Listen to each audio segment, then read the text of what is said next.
Perte d'un proche, maladie, accident, échec brutal, la vie peut parfois nous frapper violemment. Mais il existe des moyens de se relever, d'aller de l'avant et même de transformer cette douleur en force. Grandissons ensemble dans la grâce et la connaissance de Jésus-Christ, notre Seigneur. Salut à vous mon ami, c'est Web où je crois donc je parle. Aujourd'hui, on va parler d'un sujet difficile mais essentiel. Comment se reconstruire après une tragédie. Je vais partager avec vous des clés concrètes basées sur des témoignages, des études en psychologie, des stratégies qui fonctionnent réellement, mais aussi sur des principes bibliques qui nous offrent des repères et un soutien puissant dans ces moments d'épreuve. D'abord, nous devons accepter la douleur. C'est la première étape, l'acceptation de la douleur. Trop souvent, on veut fuir la douleur, l'enfuir, l'oublier. Mais c'est impossible. Accepter, ce n'est pas se résigner, c'est reconnaître ce qui s'est passé et accepter que la souffrance fait partie du processus de guérison. C'est un fait, mon ami. La Bible nous enseigne que même les plus grands hommes, les plus grandes femmes de foi ont traversé des moments de douleur. Comment ne pas mentionner le cas de Job, lui qui a tout perdu, sa famille, sa richesse, sa santé, mais il a choisi de s'accrocher à Dieu malgré tout. Dans Psaume 34, verset 19, il est dit « Le malheur atteint souvent le juste, mais l'Éternel l'en délivre toujours. » Amen. Cela nous rappelle que nos souffrances ne sont pas éternelles et que Dieu est là pour nous en délivrer. Voyons quelques conseils pratiques que nous pouvons appliquer. Exprimez vos émotions. Écrivez, parlez à un proche ou consultez un professionnel. C'est très important, mon ami. Ne souffrez pas dans l'isolement. Dans ces moments d'épreuve, dans ces moments de difficulté, il est important de parler, de dialoguer. C'est pour cela que dans les psaumes, on trouve souvent les psalmistes qui crient, qui parlent. Mais ça fait partie, mon ami, du processus de guérison.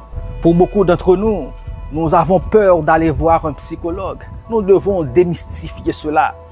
Il est important d'avoir quelqu'un avec qui on peut partager ce qu'on ressent, ses douleurs, ses épreuves. C'est dans ce cas que les 3 amis de Job, c'est vrai, ils ont dit des choses qu'il ne fallait pas, mais en réalité, leur présence faisait en quelque sorte du bien à Job. Job avait des amis sur qui il pouvait compter, il pouvait s'exprimer, extérioriser sa peur, ses douleurs, ses souffrances. C'est important, mon ami. Pour certaines personnes, quand elles souffrent, elles écrivent. Elles tiennent un journal dans lequel elles écrivent tout ce qu'elles ressentent. Ça, c'est très important. Vous pouvez aussi le pratiquer, à chacun sa manière de gérer ses souffrances. Mais ce qui est important, c'est surtout d'extérioriser ce que vous ressentez. Donc, ne négligez pas de consulter soit un proche, un ami, un mentor ou surtout un professionnel. Deuxièmement, accordez-vous du temps. Chaque personne guérit à son propre rythme. Troisièmement, ne vous jugez pas. Il n'y a pas de bonne ou de mauvaise manière de traverser une épreuve. Quatrièmement, se reconnecter à soi-même et à Dieu. Après un choc, on peut se sentir perdu, vide. Revenir à soi et à Dieu est essentiel. Cela passe par des petites actions quotidiennes qui permettent de reconstruire son équilibre mental et émotionnel. Ensuite, pratiquez l'autocompassion. Traitez-vous avec bienveillance, mon ami. Prenez soin de votre corps. Alimentation saine, sport et sommeil. Reconnectez-vous à vos passions. La musique, l'art, la lecture, tout ce qui vous fait du bien. Ne restez pas sans rien faire pendant que vous souffrez. Faites quelque chose que vous aimez faire. Trouvez une activité. Ça vous fera vraiment du bien. Cherchez la paix en Dieu, mon ami. Jésus dit dans Jean 14, verset 27, « Je vous laisse la paix, je vous donne ma paix. » Il nous invite à nous reposer en lui pour retrouver force et sérénité. S'entourer des bonnes personnes L'isolement peut être tentant après un drame, une tragédie, mais il est essentiel de s'entourer des personnes bienveillantes, que ce soit la famille, les amis ou même des inconnus dans des groupes de soutien. Le partage aide à alléger la souffrance. Dans Proverbe chapitre 17, verset 17, il est écrit « L'ami aime en tout temps, et dans le malheur, il se montre un frère. » Vivre sans amis, disait quelqu'un, c'est mourir sans témoin. Dans ces temps de souffrance, d'épreuve, vous avez besoin de quelqu'un. Et la meilleure chose qu'un ami, qu'un proche peut faire pour vous pendant ces moments de souffrance, de tragédie, c'est de vous accorder ses épaules. Et là, vous pouvez poser votre tête pour pleurer. Alors, entourez-vous de personnes qui vous comprennent, vous soutiennent et vous aident à avancer. Alors, il y a une question qu'il convient de se poser. Comment bien s'entourer? D'abord, il faut éviter les personnes toxiques qui minimisent votre douleur. Il y a malheureusement des personnes qui sont dans notre entourage, qui ne comprennent pas ce que nous ressentons, qui ne comprennent pas nos douleurs, nos tragédies. Au lieu de nous aider, elles ne font que l'aggraver encore et encore par leurs attitudes, par leurs comportements, par leurs paroles. Vous entourer de mauvaises personnes dans vos tragédies ne fait qu'empirer la situation, mon ami.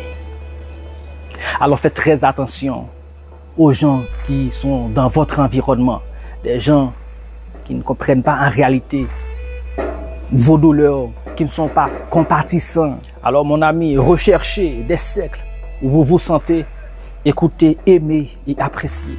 N'hésitez pas à demander de l'aide, à consulter un psychologue, comme on l'a dit, ou un conseiller spirituel. Ce n'est pas un signe de faiblesse, mais plutôt un signe de courage. Vous avez besoin de ces gens-là. Vous devez accepter que vous avez besoin d'aide.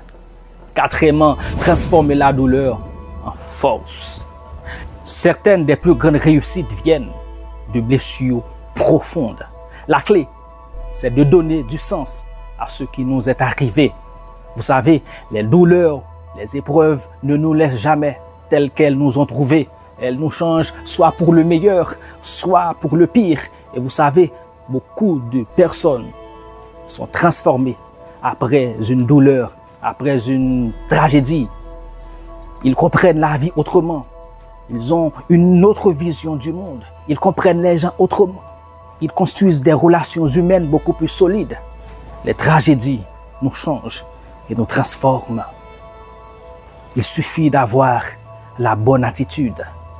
Vous devez aussi choisir d'aider les autres, car transformer sa douleur en action positive, témoignage, engagement associatif, mentorat, ça aide aussi. Jésus lui-même, malgré sa souffrance, a toujours tendu la main aux autres. Fixez-vous un nouvel objectif, petit ou grand, mon ami. Ça permet d'avancer. Philippiens 3, versets 13 et 14 nous encourage à aller de l'avant, oubliant ce qui est en arrière et me portant vers ce qui est en avant. Je cours vers le but. Voyez votre parcours comme une force, mon ami. Chaque cicatrice raconte une histoire de résilience. Ne laissez à personne le soin de raconter votre histoire. Joseph, vendu par ses frères et emprisonné, est devenu un leader en Égypte grâce à sa foi et à sa persévérance.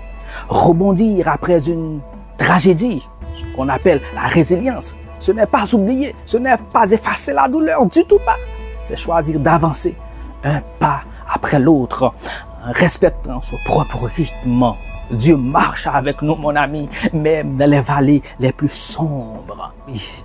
Quand je marche dans la vallée de l'ombre de la mort, je ne crains aucun mal. Car tu es avec moi.